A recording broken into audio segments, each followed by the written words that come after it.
All right, everybody. Now that you've gone over modeling, you should know how to uh, and have gotten a little bit of practice into modeling equations. Uh, Given an equation, you should be able to come up with a model. And then also, given a model, you should be able to come up with an equation. Now we're going to go into solving those using numbers and letters, okay, as variables. So my S here is a variable, and I don't know what this S represents. Okay, and so for solving two-step equations is simple. All I need to figure out is what the letter represents. It's called our variable. What number is this variable representing? Okay, and all we're going to do is we're going to read this equation. We're going to think about what this equation is saying. We're going to solve it, and then we are also going to check it. Okay, and the main idea is to work backwards. And you'll figure out what that means here in a second. So I'm always going to start here, and I'm going to say my variable is S. Now, when we go into trying to figure out what S represents, like in a word problem, it'll make more sense why this S is represented this way. It's an unknown. It's something that we don't know. That's why we call it a variable. It's an unknown. A variable is an unknown. And so this S, when multiplied times 9 and adding 3 to it, is going to be equal to 57. So equal means that all of this, 9S plus 3, is the same as has a value of 57. So let's think about what's happening here. The first thing that's happening to this S is it's multiplied by 9. And the second thing that's happening to this S is adding 3 to it. So all we're going to do is we're going to work backwards. Okay? We are going to work backwards. So let's actually work backwards here. And the first thing I'm going to do is I'm going to undo what the last thing that was done to it. I added 3 to it last, or 3 was added to the 9S last. So the next thing I'm going to do, let me draw a line here so I can know what's on each side of the equation, is I'm going to subtract 3, okay? So I'm going to subtract the 3 because that was the last thing that was done to it. But I need to do it to both sides because since these two values, 9S plus 3 and 57, are equal, all I'm really doing is, it says 9S plus 3 is 57. So then 9S should be 57 minus 3. And so plus 3 and minus 3 is nothing. It's a zero pair. Okay. And so now I'm just with 9S on this side because this, I got to bring this down because this is now nothing. And 57 minus 3, 57, 56, 55, 54 is 54. So now 9 times S is equal to 54. And so I did this by subtracting 3. And so now I need to accomplish undoing this multiplication of S by doing the opposite of it, which is dividing by 9. So now S is equal to 6. So I have solved it, but I'm not sure if this is correct. And so let's check to see if my answer is correct. So I've read this equation. I've thought about this equation. I've solved this equation, but now I need to check it. This is a very important step, and you should never, ever miss solving an equation because of this step right here. Never miss an equation because you can always check an equation. It is absolutely ridiculous if anybody misses an equation because you can check the equation. So I'm saying that S is equal to 6.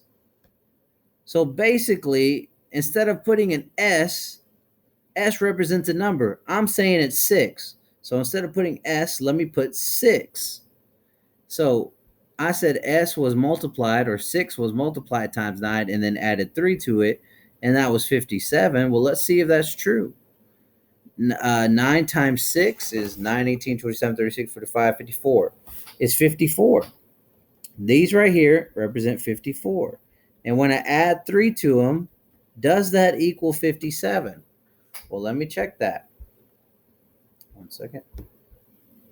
Let me check that. Well, these two, 54, 55, 50, 55, 56, 57, is 57. 57 is equal to 57. So this is true. S is equal to 6. Okay. And so if you ever had, okay. And so now we're going to move on to this next problem. Let's think about this. Let's read what this equation is saying. This is saying D, which is our variable, is multiplied times 4. The first thing that's happening to it is it's being multiplied by 4. And the second thing that's happening to it is we're adding 6 to it. And we're saying when I take D, this number that's D that I don't know, and multiply 4 to it, and then add 6 to it, it should be 42. Well, let's check to see how we do this. All I'm doing is the opposite of what's going on. Okay? And so right now, I need to isolate and try to get first the last thing that was done to it was I added 6 to it. Okay? So then I'm going to subtract 6, and I have to do it from both sides because these are equal. Okay? These are equal sides. So 4D plus 6 equals 42. And if I subtract 6 from this side just to figure out what these 4D is, I need to subtract 6 from this 42. All right, so this is going to be 36. So what I'm saying is 4D is equal to 36. All right, and when I add 6 to it, that's 42. All right, so but right now I subtracted 6 just to get back to what 4D is by itself. And so now I'm going to divide this side, each of these sides by 4. 4 comes right here, and that gets me to cross it out here. Okay, that gets me to cross it out here, and I get D by itself. Okay, so this is saying D times 4 is equal to 36. So D divided by 4 will give me just 1D.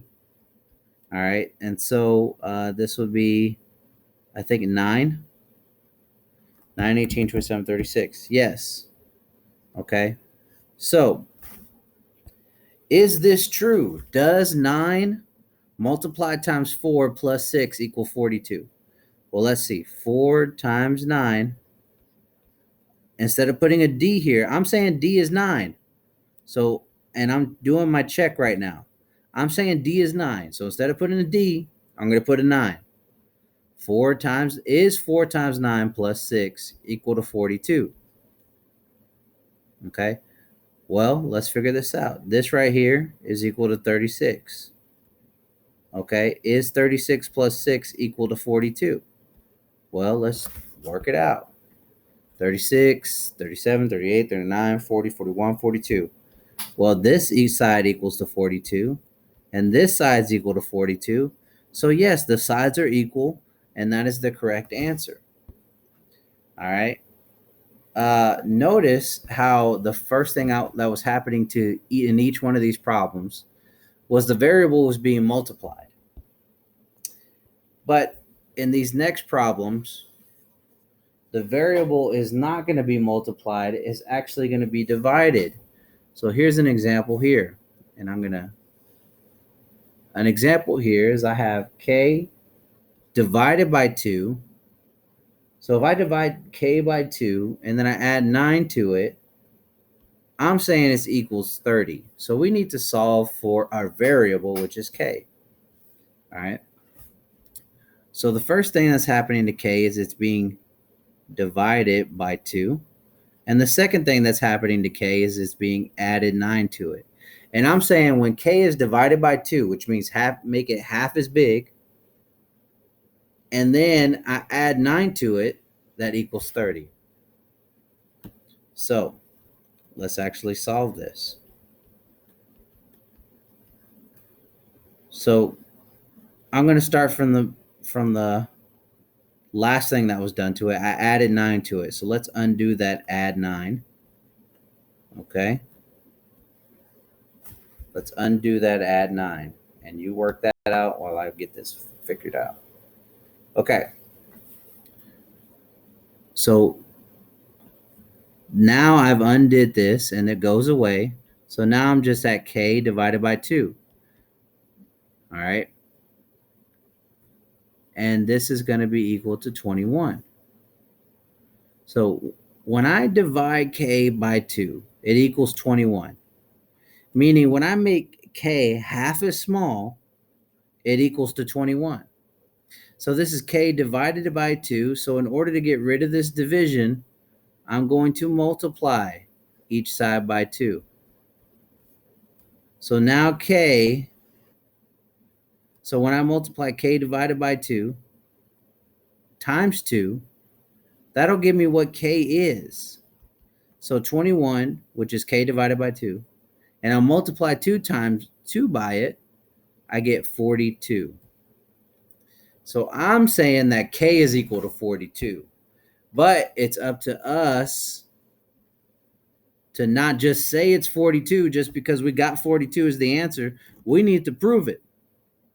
So the original problem was k divided by 2 plus 9 is equal to 30. So instead of writing k, I'm going to say 42 divided by 2 plus 9. Is that equal to 30? This is my check. What did I say? You should never get a problem wrong because you can always do a check. Okay? So, well, let me first work this out. This right here, 42 divided by 2. 42 divided by 2. That is 21. So this gives me 21. So far, so good. And when I add 9 to that, does that equal 30? Well, 21, 22, 23, 24, 25, 26, 27, 28, 29, 30. That is 30. 30 does equal 30. So 42 is a correct answer. All right, let's work a similar problem. A similar problem is, let's see this. G divided by 3. So I'm making G 3 times smaller. Minus 7. So when I make G 3 times smaller and then I subtract 7 to it, it should equal 15. So the first thing that's happening to G is it's being divided by 3.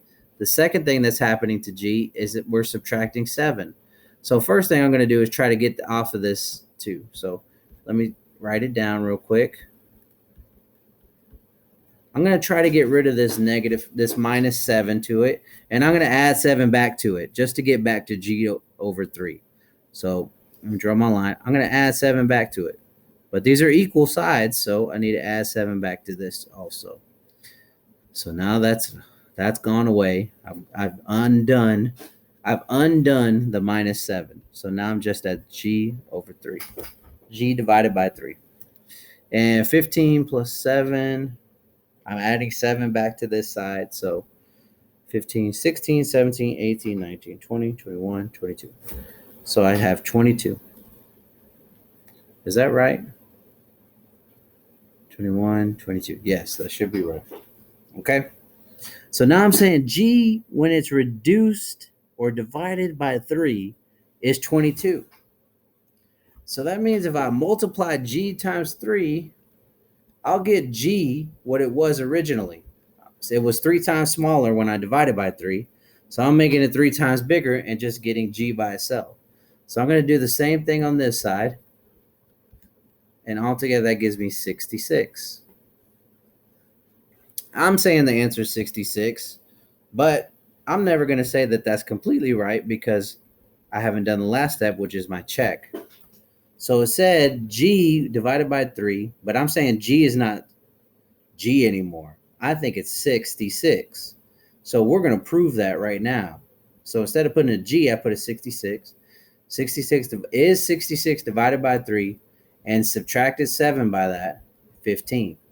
Well, let's work this out. Well, 66 divided by 3 is 22. So this right here gives me 22. And when I subtract 7 to that, does that give me 15? Well, let's check it out. 22 minus 7.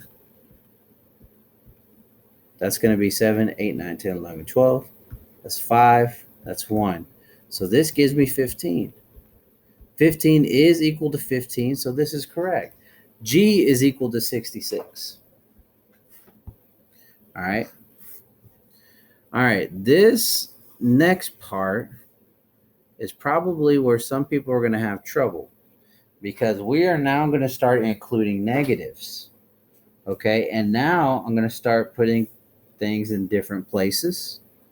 And so I encourage you to watch this video and make sure that we're getting things right. All right. So this first one, I'm going to say negative 3y plus 12 is equal to negative 48. And then the next one after that is going to be negative 3 plus p over 7 is equal to negative 5. Now, there's nothing different here. I'm just using different variables. Okay. A variable is just a number. Okay. And I have negatives. That's it. Okay. I have negatives. Nothing, not a big deal. All right. So let me go ahead and box this stuff with the variable. So y is being multiplied by negative 3. And then I'm adding 12 to it. So first thing I'm going to do is I'm going to undo this 12 that I added to it. That was added to it. Okay. And that creates that out. I'm going to bring this down. And then negative 48, and I subtract. And when I'm subtracting, so if I'm in negatives and then I'm subtracting 12 to it, I'm just creating more negatives. So I'm really adding negatives. And so this is going to be negative 60. Okay. I just went more negative when I'm adding negatives to a negative. Okay. So now I'm going to divide this by negative 3. Okay. Instead of it's being multiplied times negative 3. I'm going to undo that multiplication by doing division, the opposite. And I did it on both sides. So this is now y is equal to 20 because I have a negative and a negative. So that's going to be equal to a positive. All right. So this is positive 20. Okay. Now I'm going to check this answer. All right. So I'm saying negative 3 times my y, which I'm saying is 20, plus 12 should equal negative 48. Well, when I multiply these two, I get negative 60. And if I add 12 to that, if I'm adding 12, let's say I got 60 in debt and I'm adding $12 to that, I'm just decreasing my debt. And so what's really happening here is I'm going to have a negative number, but I'm decreasing this negative and by 12 because I'm adding positives to it. And so this should be negative 48 is equal to negative 48. Okay, so that's correct. All right. So now this one says negative 3 plus p over 7, p divided by 7, is equal to negative 5. All right, so I'm going to go ahead and box the stuff with the variable, and I'm going to get rid of everything else. Okay, so last thing that would happen to this variable was I added 3 negatives. So now I'm just going to add 3 positives to get rid of that and bring it back to its original state. Well, if I have 5 negatives, I'm adding 3 to it. I'm adding 3 positives to it. Now I'm a little bit more positive, but I'm still negative. So I'm at negative 2. And I'm saying p divided by 7. P, when I make p 7 times smaller by dividing it by 7, it's negative 2. So to undo this division, I'm going to multiply to each side. So p should be equal to negative 14. All right, so now I'm going to do my check. So let's check to see if this is correct. Check. So it said negative 3, and it says p, but I'm putting negative 14 because that's what I said the answer is. When I divide that by 7, is it going to give me negative 5? Okay, so let's work this out first. Negative 14 divided by 7. Well, 14 divided by 7 is 2. And then I have